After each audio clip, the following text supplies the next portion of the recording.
Gênesis 15. Deus faz a aliança com Abrão.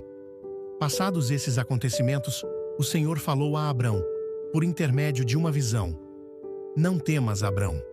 Eu sou o teu escudo, e grande será a tua recompensa. Contudo, Abrão declarou: Ó Todo-Poderoso Senhor meu Deus, de que valerá uma grande recompensa se continuo sem filhos? Eliezer de Damasco é quem vai herdar tudo o que tenho. Tu não me concedeste descendência, e por esse motivo um dos meus servos, nascido na minha casa, será o meu herdeiro. Então, imediatamente, lhe assegurou o Senhor: Não será Eliezer o teu herdeiro, mas sim um filho gerado de ti mesmo será o teu legítimo herdeiro. Então o Senhor conduziu Abrão para fora da tenda e orientou-o: Olha para os céus e conta as estrelas, se é que o podes. E prometeu: Será assim a tua posteridade. Abrão creu no Senhor, e isso lhe foi creditado como justiça. Declarou ainda mais o Senhor a Abrão: Eu sou o Senhor, que te tirei de Ur dos Caldeus, para dar-te por herança esta terra.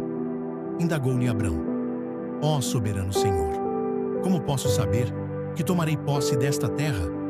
Então ordenou-lhe o Senhor: Toma-me uma novilha, uma cabra e um cordeiro, cada qual de 3 anos de vida, e também uma rolinha e um pombinho. Abrão trouxe todos esses animais, cortou-os ao meio e colocou cada metade em frente à outra parte. As aves, no entanto, ele não cortou. Em seguida, aves de rapina começaram a descer sobre os cadáveres expostos, mas Abrão as enxotava. Ao pôr do sol, Abrão foi tomado de um sono profundo, e eis que vieram sobre ele trevas densas e assustadoras.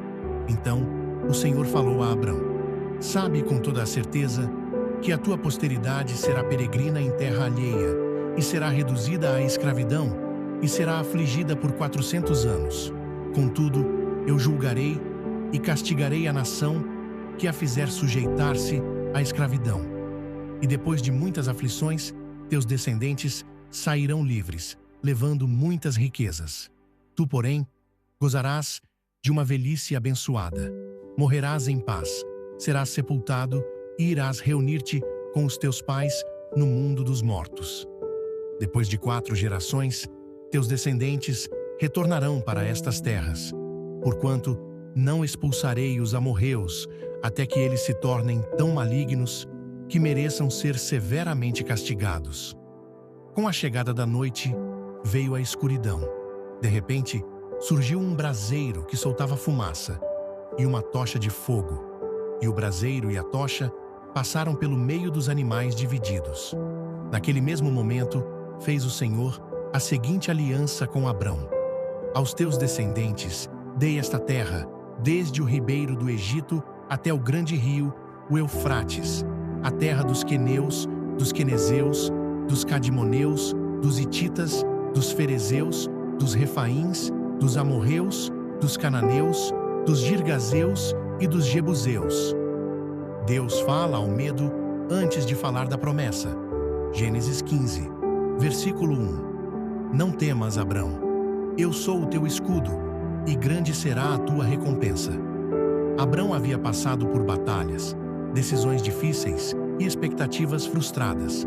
E a primeira coisa que Deus faz não é entregar algo, é declarar quem Ele é. Antes da recompensa, vem o relacionamento.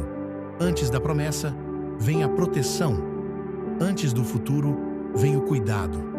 Deus não começa dizendo, vou te dar. Ele começa dizendo, eu sou. A aplicação que podemos extrair é: muitas vezes queremos respostas, mas Deus quer primeiro curar nosso medo.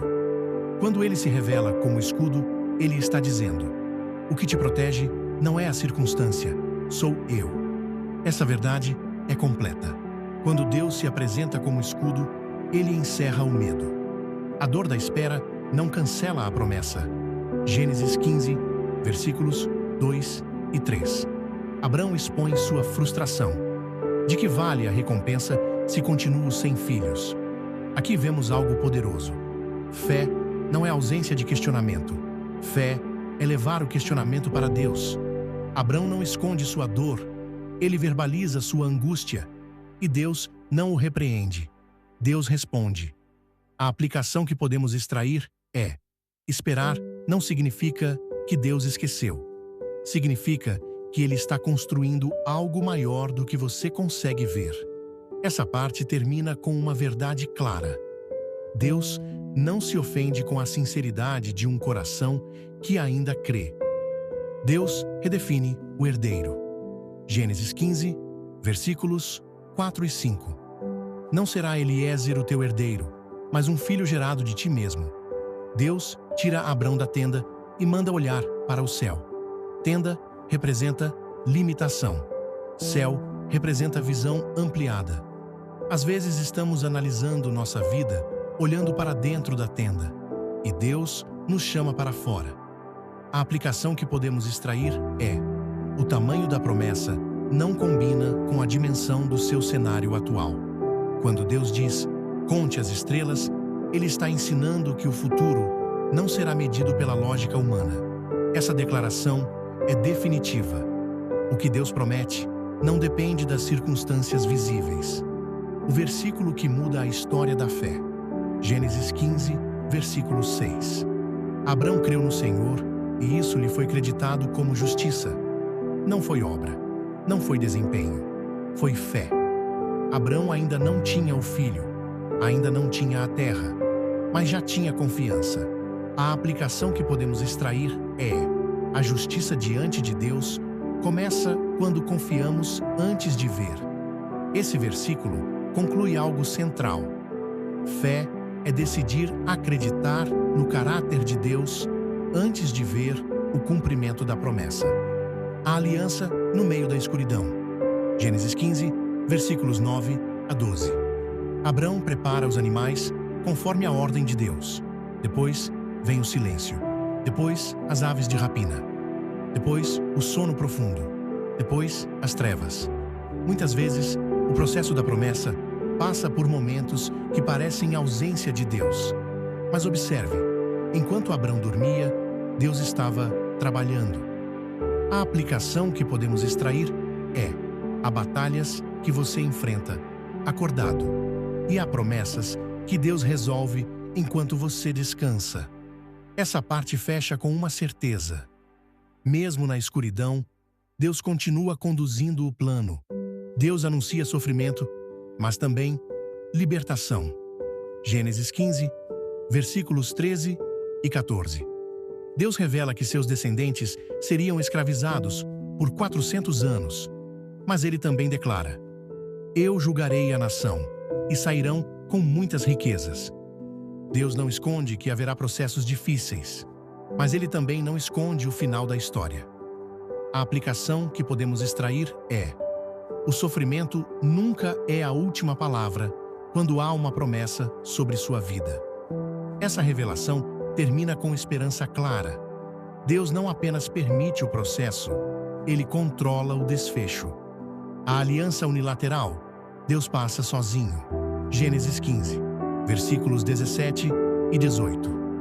O braseiro fumegante e a tocha passam entre os animais divididos. Na cultura antiga, isso significava: se eu não cumprir, que aconteça comigo o que aconteceu com esses animais. Mas aqui há algo extraordinário. Só Deus passa. Abrão não passa. Isso significa que a aliança não dependia do desempenho humano, mas da fidelidade divina. A aplicação que podemos extrair é: a promessa de Deus não está sustentada pela sua força, mas pela fidelidade dele. Esse momento sela tudo. Quando Deus faz aliança, Ele assume total responsabilidade pelo cumprimento. Mensagem final. Gênesis 15 nos ensina 3 verdades para os dias atuais. Deus fala primeiro ao seu medo. A espera não cancela a promessa. A aliança é sustentada por Ele, não por você. Talvez hoje você esteja olhando para a tenda, espantando aves de rapina, sentindo trevas densas, questionando o tempo. Mas o mesmo Deus que conduziu Abrão para fora da tenda ainda conduz pessoas hoje para fora da limitação. O mesmo Deus que prometeu descendência impossível ainda transforma a esterilidade em futuro. O mesmo Deus que passou sozinho entre os sacrifícios ainda sustenta alianças que não dependem da sua perfeição. Quem constrói altar nunca perde destino, porque altar é lugar de encontro, e quem encontra Deus reencontra o futuro. Se ele prometeu, ele cumpre. Se ele falou, ele sustenta. Se ele iniciou, ele terminará. E essa é a verdade que encerra o capítulo 15. A promessa pode atravessar gerações, mas nunca atravessa abandono divino.